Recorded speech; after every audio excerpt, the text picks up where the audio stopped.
Thank you and welcome to the show this morning. The topic this morning is the Brown versus the Board of Education of Topeka, Kansas decision in 1954. And we have with us to talk about this decision that was rendered some 50 years ago this month, the attorney in Nashville, Tennessee, Attorney Julian Blackshear. And of course, Attorney Blackshear, let me welcome you to the show this morning. Pleasure to be here. And to tell you how delighted we are to have you and to talk about what we consider to be a very, very important issue. As we said that the decision of Brown versus the Board of Education will be in May of this 2004. And what we wanted to do is to start off this show by having what we would consider a general celebration during the month of May of this very, very important and historic decision. And so within that framework, let us have you to give us some information about your background, your education, and how you became involved in civil rights and the law, and then we'll get into Brown versus the Board of Education, Topeka, Kansas. Okay. Well, I was born in Chattanooga, Tennessee, reared in that city, and educated in the public schools of that city. My mother was an educator, Howard High School for 50-odd years, taught just about everybody there. And I graduated from Morehouse College in 1963 with a BA degree in political science and enrolled at the University of Tennessee College of Law the fall of that same year. I was eventually drafted out of the law school after completing my first year and served a tour of duty in Vietnam. Actually spent 15 months. And when I got out, I went right back to law school and graduated in 1 year. And I received my law degree in 1970 and practiced law here in Nashville, Tennessee on the auspices of Avon Williams for 4.5 years. And I went out and engaged in private practice of law with Carlton Petway, and we were partners for 17 years until his death.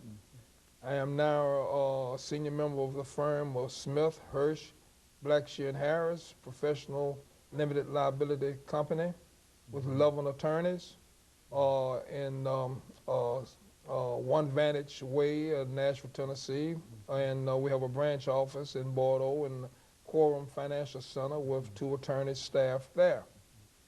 And I'm the managing partner of that firm, and I engage in the general practice of civil litigation.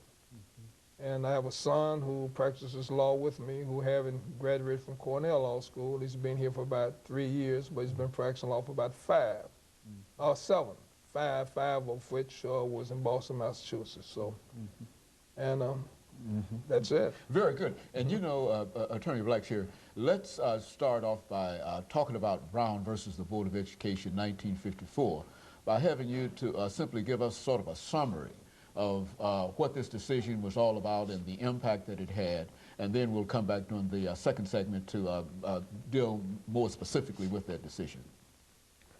Well, in summary fashion, Brown versus Board of Education simply concluded that segregation in the public school system affects the hearts and minds of young black children in a way unlikely ever to be undone. And as a consequence, equal educational opportunities and separate but equal oxymorons. It's a contradiction of terms, and you can't have one without the other. So in order for there to be equal educational opportunities, the doctrine of separate but equal fell on its own weight, and it was overruled. And that's in summary fashion. Now, it's a lot more involved in terms of the legal foundation that was established, some legal theories in cases that precede Brown versus Board of Education that were established by the Supreme Court with the prodding and persuasive argument of Thurgood Marshall and Charlie Houston at Howard University.